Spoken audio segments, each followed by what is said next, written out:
നമസ്കാരം. സൂര്യമഠം യൂട്യൂബ് ചാനലിലേക്ക് സ്വാഗതം. ഹൈന്ദവ വിശ്വാസ പ്രകാരം പരമശിവന്റെയും പാർവതി ദേവിയുടെയും പുത്രനാണ് മുരുകൻ. ഷൺമുഖനായ സുബ്രഹ്മണ്യന്റെ 6 മുഖങ്ങളിൽ 5ഉം ശിവന്റെ പഞ്ചഭാവങ്ങളും ആറാമത്തേത് ശക്തിഭാവവും ചേർന്നതാണ്.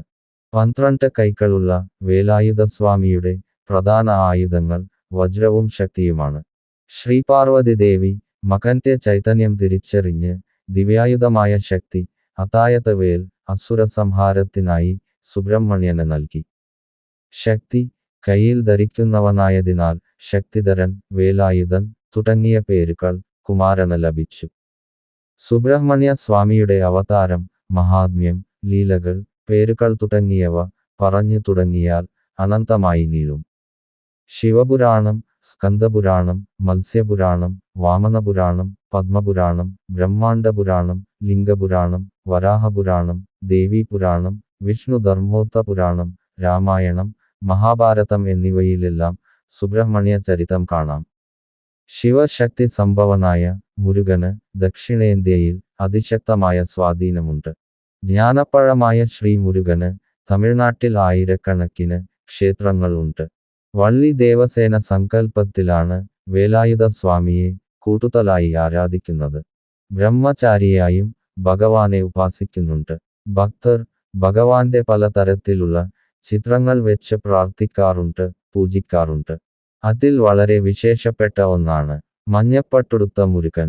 മഞ്ഞപ്പട്ടുടുത്ത മുരുകനെ പൂജിക്കുന്നത് അന്നപാനാദികളും വസ്ത്രവും മുട്ടില്ല എന്നാണ് വിശ്വാസം. മഞ്ഞപ്പട്ടുടുത്ത മുരുകനെ ഈ മൂലമന്ത്രം കൊണ്ട് പ്രാർത്ഥിച്ചാൽ മുരുകൻ അതിവേഗം പ്രസാദിക്കും. ഈ മൂലമന്ത്രം ജപിക്കുന്നതിനു മുൻപ് കയ്യിൽ കുറച്ചു ഭസ്മം എടുത്ത് ഈ മന്ത്രം 108 തവണ ജപിക്കുക. അതിനുശേഷം ഭഗവാന്റെ മുൻപിൽ ഒരു ചെറിയ അടപ്പുള്ള പാത്രത്തിൽ സൂക്ഷിക്കുക. ദിവസവും ഇപ്രകാരം ചെയ്യുക. ഇങ്ങനെ വെക്കുന്ന ഈ ഭസ്മത്തിന് അളവറ്റ ശക്തിയുണ്ടാകുന്നതാണ്. ഇത് ദിവസവും നെറ്റിയിൽ തൊടുക്കുകയും വേണം. രാത്രിയിൽ ശരിയായി ഉറങ്ങാൻ കഴിയാത്തവർക്ക് കിടക്കുന്നതിനു മുൻപ് ഈ ഭസ്മം സുഖനിദ്ര സമ്മാനിക്കും. ശ്രീമുരുകനെപ്പോലെ തന്നെ മുരുകന്റെ ആയുധങ്ങളും ആഭരണങ്ങളും ശ്രേഷ്ഠമായി ഭക്തർ കരുതുന്നു. ഭഗവാന്റെ തോൾവളകളും കണ്ഠാഭരണമായ നവരത്നമാലയും ജ്യോതിർസ്വരൂപം എന്നാണ് സങ്കല്പം. ഇതിന്റെ ദർശനം മനോമാലിന്യങ്ങളും ചിന്താപരമായ അന്ധകാരവും അകറ്റി സമാധാനവും ശാന്തിയുമേകും.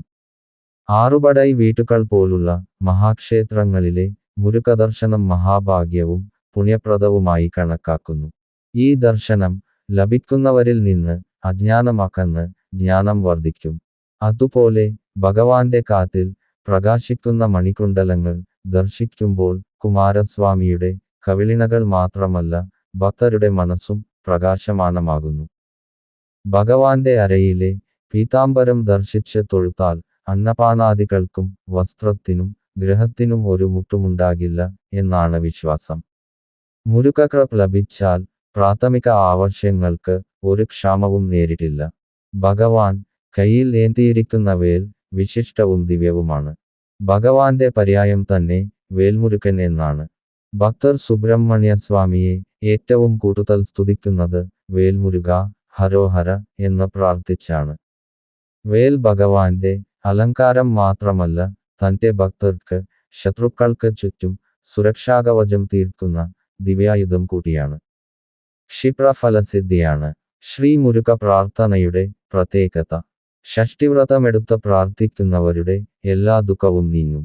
മകയിരം, ചിത്തിര, അവിട്ടം നക്ഷത്രക്കാരും ജാതകത്തിൽ ചൊവ്വമേടം, മിഥുനം, ചിങ്ങം, തുലാം, ധനു, കുംഭം തുടങ്ങിയ രാശികളിൽ നിൽക്കുന്നവരും ലഗ്നം 2ലോ 7ലോ 8ലോ നിൽക്കുന്നവരും ചൊവ്വാപ്രീതി നേടാൻ സുബ്രഹ്മണ്യ ഭജനം നടത്തുക തന്നെ വേണം.